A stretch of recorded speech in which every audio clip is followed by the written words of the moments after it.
بسم اللہ الرحمن الرحیم۔ میرے عزیز بچوں، السلام علیکم۔ ہمارے یہاں ایک اور مہمان آ گیا ہے، شاہ عبداللہ، اردن کے بادشاہ ہیں وہ، اور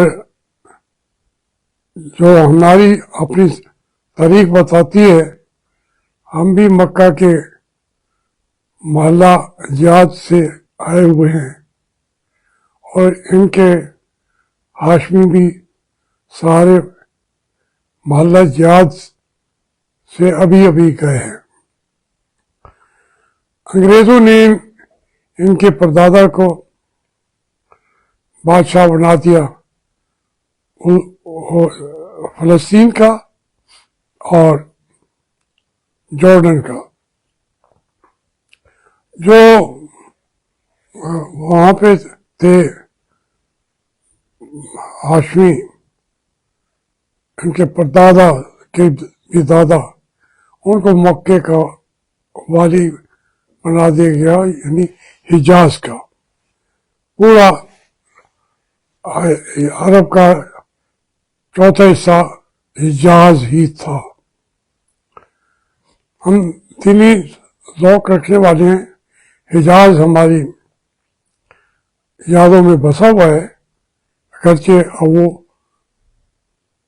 حجاز کا نام لینے پر بھی وہاں سزائیں ملتی ہیں، کیونکہ وہ سعودیہ عربیہ ہے۔ تو یہ ہم جو اب منظر بن رہا ہے غزہ کے اندر، اور وہاں پہ جو ایک نئی جنگ شروع ہونے والی ہے، پچھلی کا جو ہے، جو سیز فائر ہوا تھا، اس کو اسرائیل نے تو مانا ہی نہیں ہے، روزانہ ان کو مار رہا ہے۔ اب دیکھیں بارش آ گئی ہے، ان کو خیمے بھی نہیں پہنچنے دے رہا تھا، حالانکہ 80% آبادی کے لیے جو ملکوں نے خیمے پہنچا دیے، مگر ان تک وہ نہیں جانے دے رہا۔ وہ تو ان کو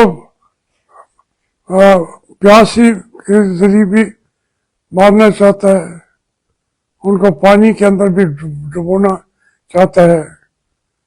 اس ایک طریقے کا جینوسائیڈ ہے، اور بڑا ظالم قسم کا جینوسائیڈ۔ یہ کہتے تھے ہالو، وہاں جرمنی کے اندر۔ اب اس کے اوپر تو تصویریں آ رہی ہیں جہاں یہ کہتے ہیں ہمیں مارا گیا، ہمیں پھانسیاں دی گئی۔ وہاں تو انہوں نے سوئمنگ پول تھے، ان کے کھانے کے لیے باقاعدہ ہوٹل ٹائپ بھی بنائے ہوئے تھے۔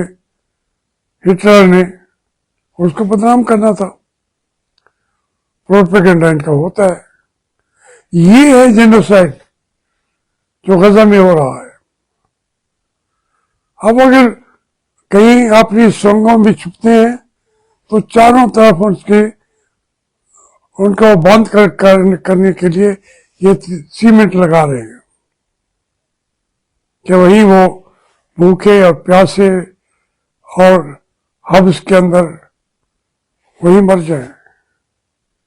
اب یہ جو آئے ہیں ہمارے ٹیلنٹڈ کزن عبداللہ صاحب، ان کے دادا شاہ حسین کے پاس ہم ایسے ہی گئے تھے، ضیاء صاحب بھی ایسے ہی گئے تھے، خاقان عباسی صاحب بھی ایسے ہی گئے تھے،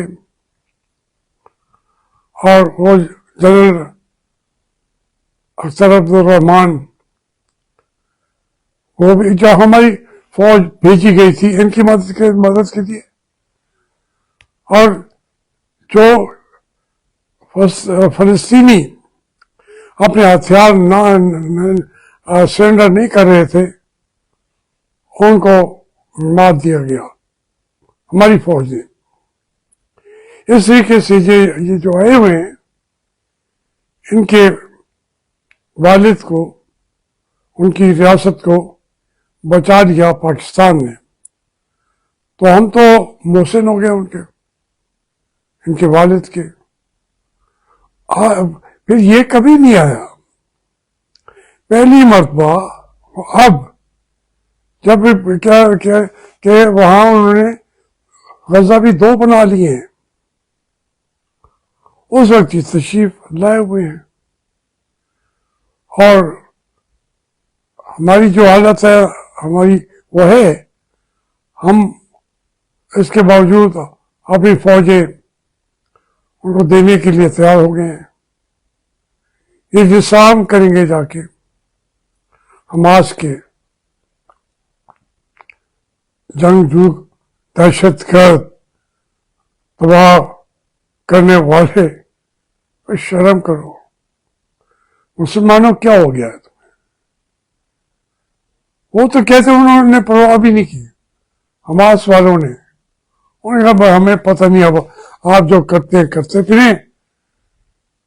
جنگ اسرائیل نے بھی بند نہیں کی اور ہم بھی بند نہیں کر رہے. ہم اپنی آزادی کی جنگ ہے, اس کو لڑیں گے. مسلمان اگر ہمیں کھانے کی چیزیں بھی نہیں پہنچا سکتے, نہ پہنچائے, ہم مر جائیں گے. ہمارے بچے, ہمارے بزرگ, ہماری مائیں, ہماری بہنیں, ہم مر جائیں گے. غزہ کو نہیں چھوڑیں گے, بیت المقدس کو نہیں چھوڑیں گے. انہوں نے اسٹینڈ لیا ہوا ہے. تو یہ جو تشریف لائے ہوئے ہیں, تو ہم تو دل ماں روشن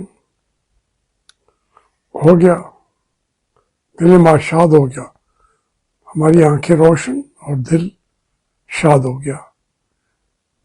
خوش آمدید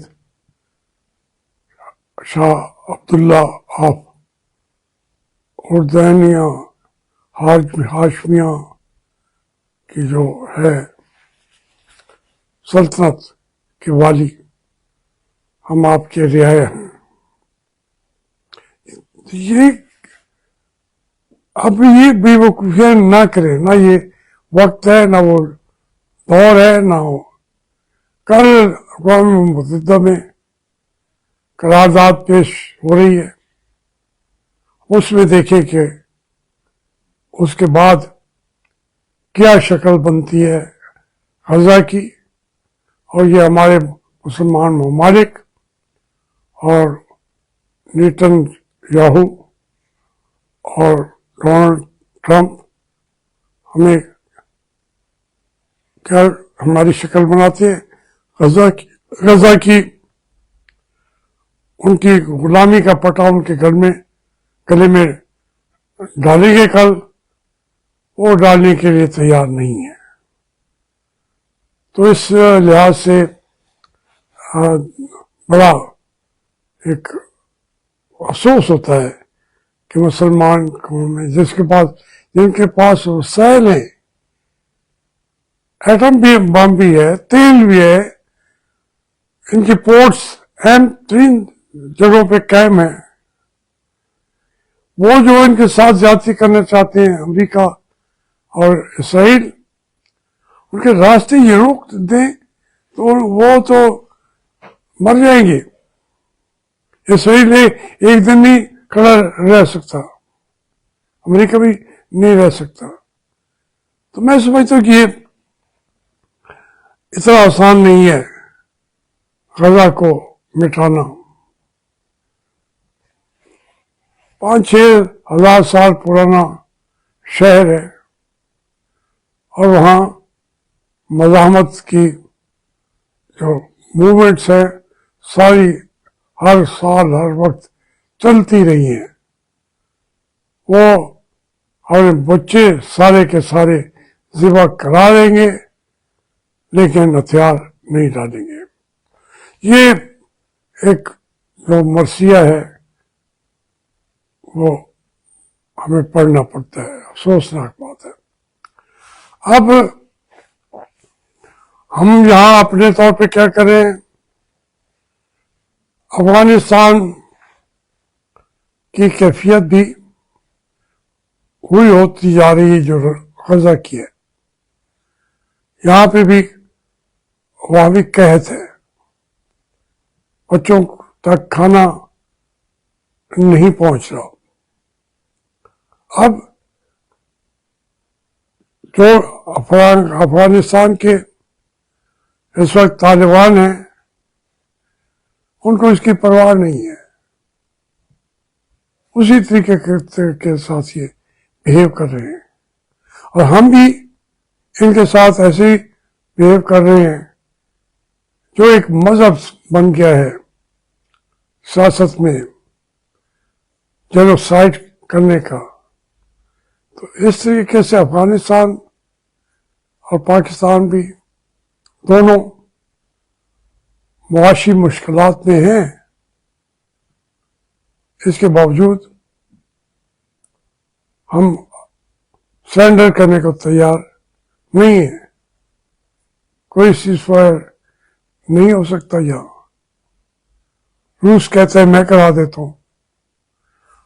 تو یہ ان مراحل سے ہم سب نے گزرنا ہے. ہماری جو نوجوان نسل ہے ان کو ہم نے کوئی سہانے خواب جو دکھائے تھے قائد اعظم نے،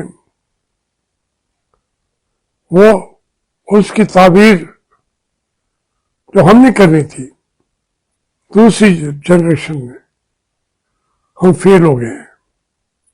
اب تیسری جنریشن چوتھی جنریشن وہ اس حالت میں نوجوان ہو گئی ہے. ان کے سامنے کوئی مستقبل بھی نہیں ہے. ہم کیوں ہیں؟ ہمارا ملک کیوں ہے؟ ہم انسانوں کے اندر رہ کے کوئی انسانی فطرت کی باتیں کر سکتے ہیں؟ نہیں، اس پہ بھی وہ پابندی ہے. ہم بات نہیں کر سکتے. وہ کہتے ہیں کہ ہم اسی لیے پیدا ہوئے تھے. جب زندگی کے اندر کوئی مقصد ہی نہیں رہ گیا تو ہمارا جینا کس کام میں؟ ادھر دیکھتے ہیں تو ہمارے ایک سب سے بڑے لیڈر وہ جنم لے چکے ہیں. وہ ہیں سیدنا حضرت عاصم منیر رحمۃ اللہ علیہ. سیدنا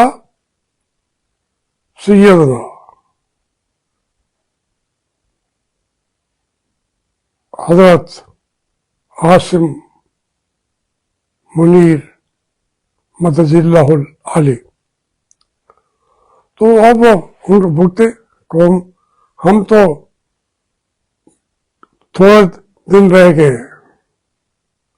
ہم نے تو ہر ایک کو بھگتا، ان کی مارے صحیح، اپنوں کی بھی پرمانوں کی اور بیگانوں کی بھی سمجھاتے رہے.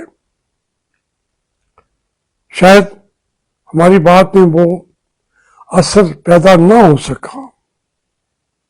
کوئی ہمارے کردار کی بھی خامی ہوگی، ورنہ ہماری جو بات تھی وہ تو سچی ثابت ہوتی رہی کہ فوج مسائل کا حل نہیں ہے. فوج سے مسائل پیدا ہوتے ہیں، مسائل کے حل کے لیے فوج نہیں ہے.